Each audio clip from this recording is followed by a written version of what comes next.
So, what's up guys, no? So, nag-ano tayo ngayon? Nag-morning watch. So, yung duty ko is, nakikita nyo, 12 to 6. So, kanina pa ako dito. Nakadalawang oras na ako. May 4 na oras pa akong babalain. Tapos, mamaya, permission pa. So, ayan, magra-rounds muna tayo. Pupunta tayo sa app. So, time check natin. Alas 2, Gis, 9, 8. So, nag-rounds lang tayo.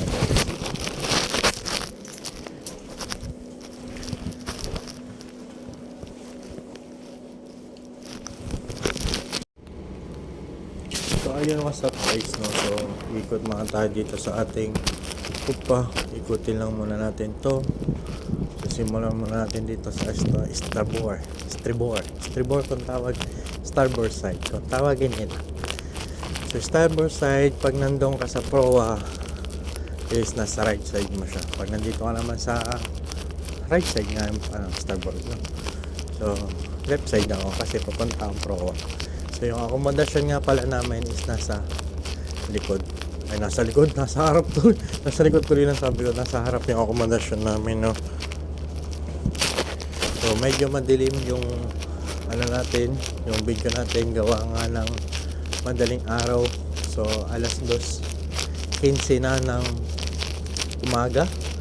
So, yung duty natin nasa AB Cook is kailangan mo, hindi naman kailangan, pag kailangan ka lang naman. So, yung duty ko is 12 to 6, tapos babalik siguro ako mga 10 to 2 para matapos natin ang 10 hours na duty sa loob ng isang araw. So, hindi naman normal na duty to. Kailangan lang natin mag-duty, gawa ng busy ang mga tropa natin sa kuberta, no? So, nag-keeping sila, nagpipintura sila sa kuberta. So, dayman lang ang mga tropa natin dito ngayon. So, hindi ko alam kung anong plano ng tatay namin dito. So, may dry dock niya yung barko. Kahit hindi naman, hindi ko alam, bahala sila dyan. So, tapos may provision pa siguro mamaya. So, nagulat si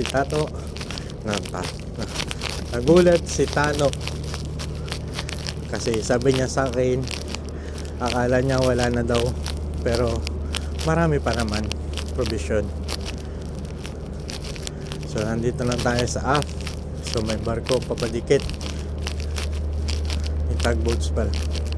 Hindi pala barko, tugboats. So, may tugboats, dalawa magkasunod. Yan, kung nakikita nyo gumagalaw ng tugboats na yan, they're not ordinary tugboats. So, may maraming barko rin naman dito. So, nandito nga pala kami sa Antwerp,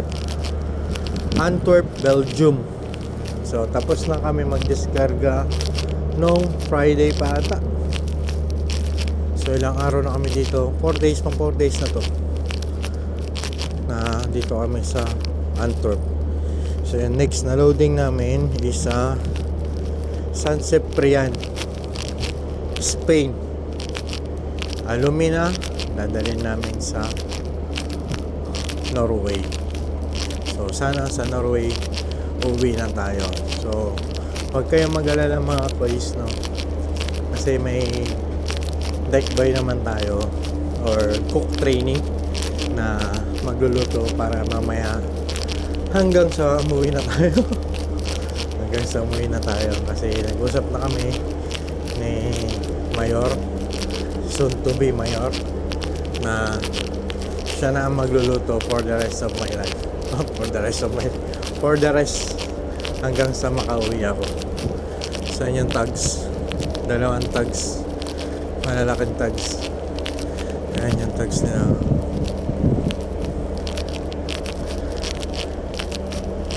So, ikot-ikot lang tayo para mawala yung antok natin kasi nakakantok pag nasa deck office ka lang.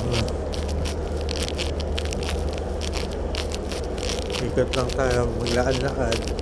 So ayun nga pala na guys, no, nag-usap na kami ni Mayor Dominic tungkol sa duties. And siya muna daw bahala, siya na daw bahala. Pero nandun pa rin naman ako sa kusina, aalalayan ko pa rin naman siya hanggang sa makauwi tayo ng Pilipinas, no?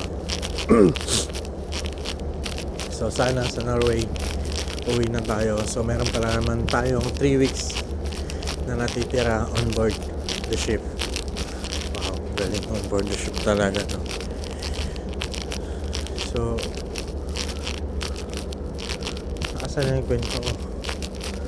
So malapit na tayo dito sa akomodasyon namin. Sa akomodasyon pala nga namin is nasa Roa. So ito yung port side. So nanggaling tayo sa starboard, bumalik tayo dito sa port side. So nakakahingal, mga 10 minutes na lakaran lang naman ito. So nakikita nyo, may CCTV dyan. Kaya yung galing namin, kaya yung galing namin Parslino. So dito ko muna tatapusin. So dito ko muna tatapusin yung video na to. Shoutout sa inyo. Sana patapusin nyo yung video na to. Bye. Peace.